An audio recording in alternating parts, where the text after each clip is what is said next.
اعوذ باللہ من الشیطان الرجیم بسم اللہ الرحمن الرحیم الحمدللہ الذی جعلنا من المتمسکین بولایت امیر المومنین۔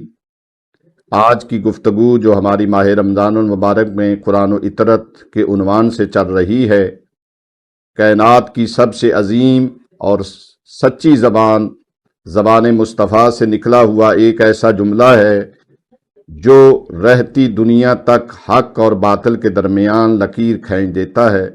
رسول خدا صلی اللہ علیہ وآلہ وسلم نے فرمایا، علی ما القرآن والقرآن ما علی، علی قرآن کے ساتھ ہے اور قرآن علی کے ساتھ ہے، یہ دونوں ہرگز جدا نہیں ہوں گے جہاں تک کہ حوض کوثر پر مجھ سے آ ملیں گے۔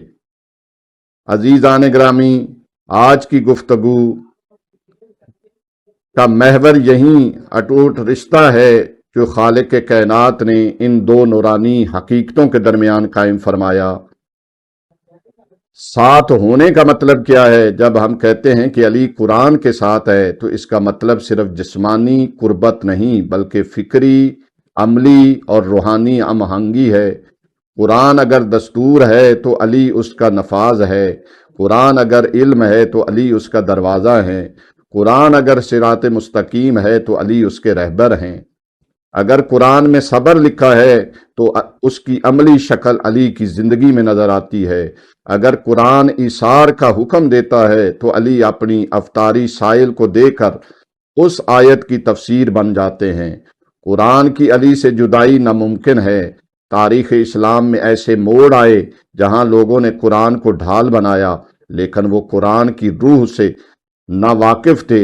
علی نے میدان صفین میں بلند آواز سے فرمایا تھا کہ انا کلام اللہ ناطق، میں اللہ کا بولتا ہوا قرآن ہوں۔ تم قرآن صامت کو اٹھا رہے ہو اور مجھے دیکھو کہ میں قرآن ناطق ہوں۔ جس طرح قرآن کی آیات میں تضاد نہیں ہو سکتا، اسی طرح علی کے قول و فعل میں کبھی تضاد نہیں پایا گیا۔ قرآن رہتی دنیا تک کے لیے معجزہ ہے اور علی کا کردار رہتی دنیا تک کے لیے انسانیت کا معجزہ ہے۔ قرآن کے اسرار و رموز وہی جانتا ہے جو راسخ فی العلم ہے۔ حضرت علی کا یہ دعویٰ تاریخ کے سینے پر ثبت ہے کہ مجھ سے پوچھو، خدا کی قسم میں قرآن کی ہر آیت کے بارے میں جانتا ہوں کہ وہ رات کو نازل ہوئی یا دن کو، پہاڑ پر نازل ہوئی یا میدان میں، اور اس قدر گہری ہے ماہیت ان دونوں کی کہ بغیر علی قرآن کی صحیح تفسیر تک پہنچنا ممکن ہے، کیونکہ گھر والا ہی جانتا ہے کہ قرآن میں کیا نازل ہوا ہے۔ آج مسلمانوں کی پریشانی کا حل اسی حدیث میں چھپا ہے۔ ہم نے قرآن کو تو سینوں سے لگایا لیکن صاحب قرآن کے دامن کو چھوڑ دیا۔ یاد رکھیں یہ دونوں لازم و ملزوم ہیں۔ جو علی سے کٹا وہ حقیقت میں قرآن سے کٹ گیا، جو قرآن سے دور ہوا اسے علی کی معرفت نصیب نہیں ہوئی۔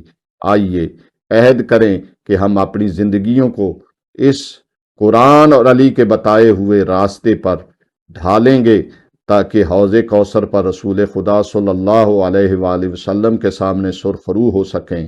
بقول ایک شاعر کے، پڑھ کے تو دیکھو کبھی تم بھی علی کا قرآن، پڑھ کے تو دیکھو کبھی تم بھی علی کا قرآن، حرف قرآن سے ملے گا تمہیں علی کا نشان، حرف قرآن سے ملے گا تمہیں علی کا نشان۔ یہ جدا ہو نہیں سکتے ہیں کسی صورت بھی، یہ جدا ہو نہیں سکتے ہیں کسی صورت بھی، ایک اگر جسم ہے تو دوسرا ہے اس کی جان۔